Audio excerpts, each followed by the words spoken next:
Quand je dis vous devez mettre l'agneau du sang sur votre linteau là, c'est avoir le caractère de Jésus.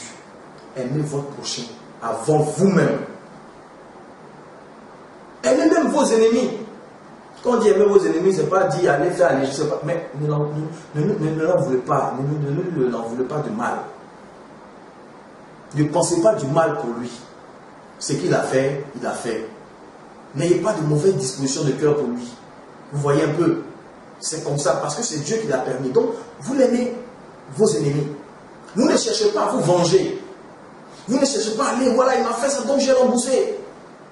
Non. Tu dois aimer. Parce que Dieu dit, toute chose concourt au bien de ceux qui l'aiment. Donc tu ne dois pas te venger. Tu dois comprendre pourquoi Dieu a permis ça et qu'il va te faire grandir, c'est tout. Donc quand tu comprends que tu dois aimer ton prochain plus que toi-même, déjà, qu'est-ce qui va se passer en toi scientifiquement? Parce que j'ai dit, ce sont des choses qu'on peut comprendre scientifiquement. Vous voyez, quand vous pensez à vous avant de penser à l'autre, on appelle ça l'égoïsme. Dans l'égoïsme, il y a ce qu'on appelle l'ego, mon ego. Il a bafoué mon ego. Ensuite, l'ego là, il y a le moi. Après le moi, il y a l'orgueil. Dans l'orgueil, il y a Satan. Donc quand vous pensez à vous-même, vous dites Satan, tu es mon roi. Satan, tu es mon Dieu. C'est ce que ça veut dire en bon français. Je juste pour dire qu'on se comprend. Satan, tu es mon Dieu. Quand tu penses à toi, avant de penser à l'autre, tu deviens humain. Or, l'ego, là, c'est un nom spirituel. Le nom spirituel de l'ego, c'est l'esprit humain. Bizarrement, pourquoi il veut que vous pensez à vous-même? Parce qu'en fait, Satan veut asseoir un esprit humain en vous.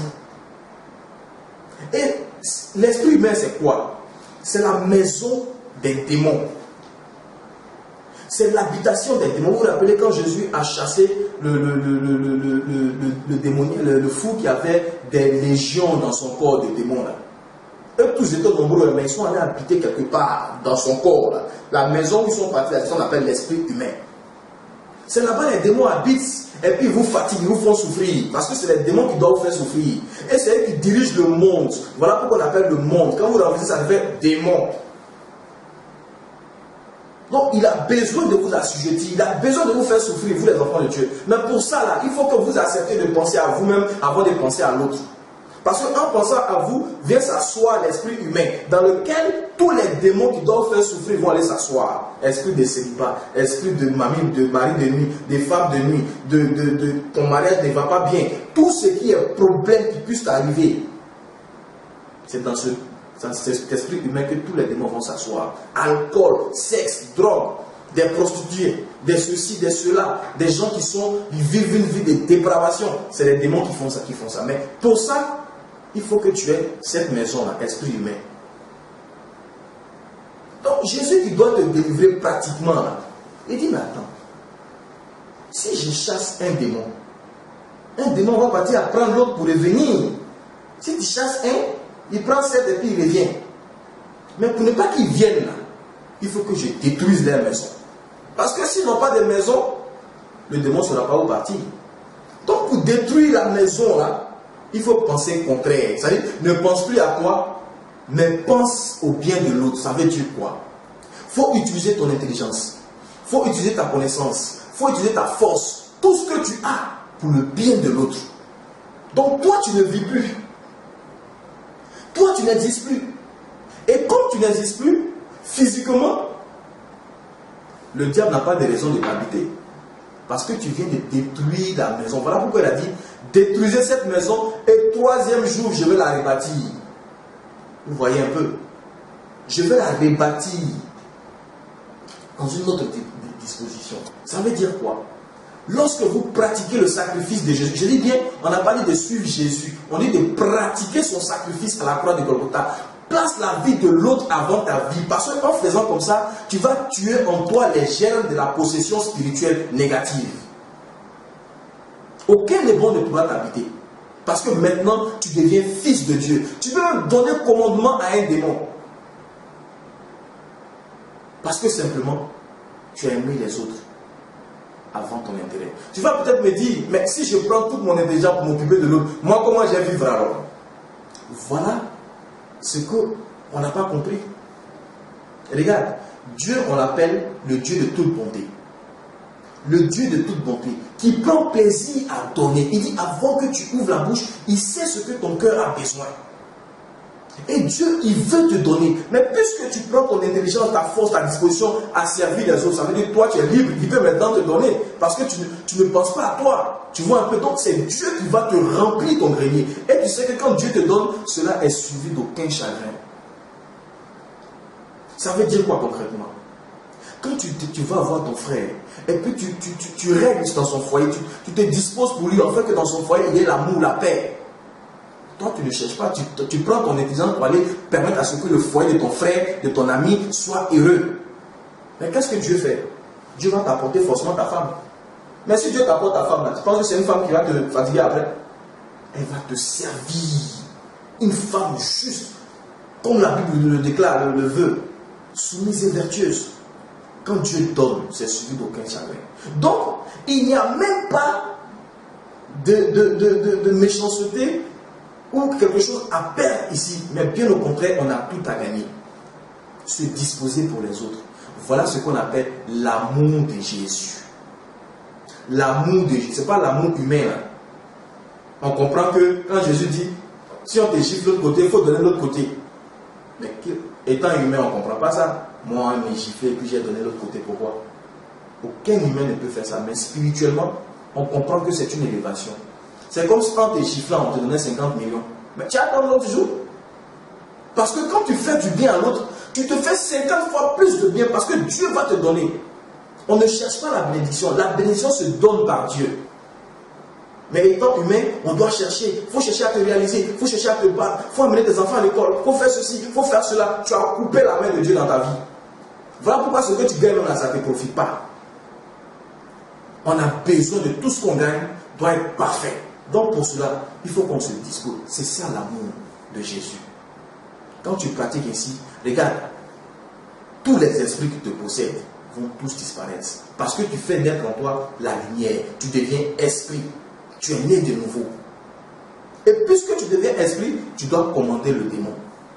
Et le démon même ne doit pas venir là où tu te situes parce que tu es la lumière. Et lui, c'est les ténèbres. Et c'est ce comportement-là qui va chasser de ta vie, de ta nation, tous les démons qui ne doivent pas rester dans cette nation et dans ta vie.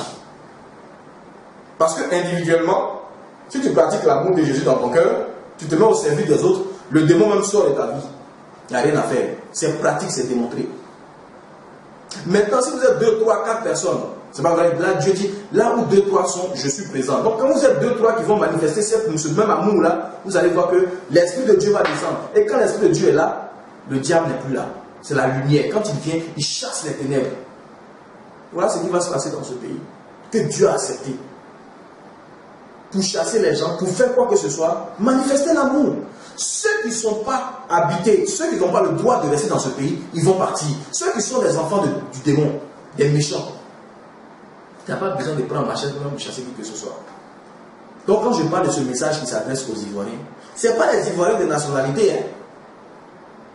C'est des Ivoiriens qui sont disposés à aimer leur prochain avant eux-mêmes leur vie.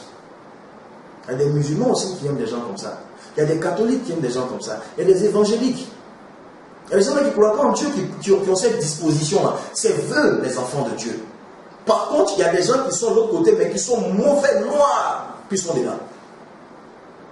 Dieu va séparer. Ce qu'on vit en Côte d'Ivoire, là, c'est pour séparer les bons et les mauvais. Dieu veut susciter ses enfants qui vont matérialiser l'amour. C'est lorsque les gens seront impactés de cet amour-là qu'il va venir le chaos. Je veux vous dire une seule chose. Ne réfléchissez plus. Si tu penses que ce que je dis là, c'est la vérité, ou mais il y a un semblant de vérité dans ce que je suis en train de dire, il faut le mettre ça dans le sang de Jésus. Ça dit comment tu fais? Regarde, tu peux m'écouter. C'est bien, c'est bon. Mais l'application là va devenir quelque chose. C'est fait exprès. Si ce que je t'ai dit, tu es convaincu de ce que je t'ai dit, mais tu sais qu'il y a une réalité, qu'est-ce que tu fais? Il faut crier à Dieu. Là où tu te situes, il faut t'engenouiller bien même. Il faut t'humilier devant Dieu. Il faut lui dire une seule chose. J'ai compris ce message.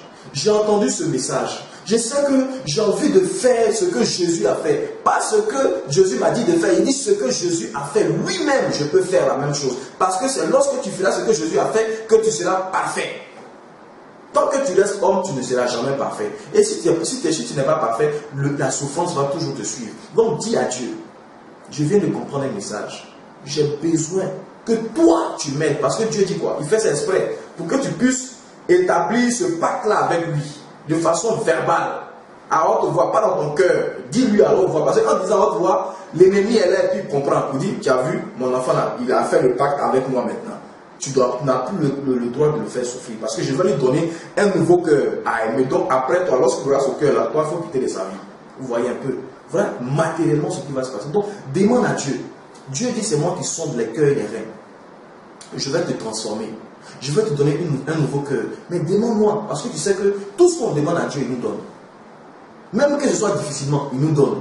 Voilà pourquoi il a dit, vous avez tout demandé, mais jusqu'à présent, vous n'avez encore rien demandé. Ce qu'on doit demander, c'est quelque chose qui va nous permettre d'avoir tout par-dessus tout. Aimer son prochain. Plus, pas comme, plus que soi-même. Il y a des gens qui ne peuvent pas faire. Mais par contre, il y a des gens qui peuvent faire. Voilà pourquoi ce message-là, vraiment, ce n'est pas destiné à tout le monde. Ce n'est pas aussi une discussion. Non, voilà, il dit, non, c'est pas ça. C'est mon point de vue et c'est ce que Dieu m'a donné pour que je puisse l'adresser à un certain nombre d'Ivoiriens. Qui va s'asseoir pour construire sa nouvelle église. Qui va faire répartir son monde. Organiser son royaume. Mais il faut avoir cet amour dans ton cœur, mon frère. Laisse tomber tout ce qui s'est passé. On pense à aujourd'hui que tout ce qui s'est passé là, c'est pour ton propre bien. Dans ta vie, les échecs. Dans ta vie, les souffrances. Dans ta vie, la méchanceté. Aujourd'hui là, tout ce qui s'est passé, si tu n'es pas mort dedans, la science dit ce qui ne te tue pas te rend fort. Donc ça veut dire que si tu n'es pas mort dedans, tu as quelque chose à gagner dedans. Donc c'est fait pour toi. Quand tu ne comprends pas ça, Dieu est peiné. Parce qu'il te dit, il va te donner de la grandeur. Mais tu es d'accord avec moi qu'il n'y a pas d'élévation sans souffrance. Mais aujourd'hui, à l'instar des autres nations, Dieu t'a choisi, toi, Ivoirien, pour que tu puisses comprendre, matérialiser ce don de soi de Jésus-Christ. Et c'est ainsi que toute ta souffrance va s'arrêter. Et aujourd'hui, là, tu as une occasion, tu as une raison, aujourd'hui, de changer ta propre vie, ta situation négative en situation bonne, en une bonne situation. Accepte de marcher comme le Christ a marché. Tous ceux qui se revendiquent enfants de Jésus-Christ ou même fils de Jésus-Christ dans ce pays ne doivent pas dire non, je suis suiveur de Christ ou même je fais ce que Christ m'a dit de faire. Est-ce que tu fais sincèrement ce que Christ a dit de faire? Tu ne le fais pas. Parce que ce qu'il te demande, c'est d'avoir le même caractère que lui. Aimer ton prochain plus que soi-même. Vendre sa vie pour les autres. Bénis les autres. Parce qu'il y a un profond secret dedans. Dieu va te lever. Parce que toi, tu n'existes plus. Tu ne cherches pas à te réaliser. Tu es devenu neutre. Et quand tu es devenu neutre, le diable lui-même ne peut pas te posséder. Et Dieu maintenant va s'occuper de toi. Voilà la leçon. De façon simple. Voilà pourquoi il a dit, vers la fin des temps, je vais utiliser des choses simples et vives pour confondre la sagesse des grands. Vous voyez un peu. Il va répandre son esprit sur toute chair. Mais il faut que vous vous disposiez pour que Dieu puisse maintenant travailler avec vous, aller avec vous.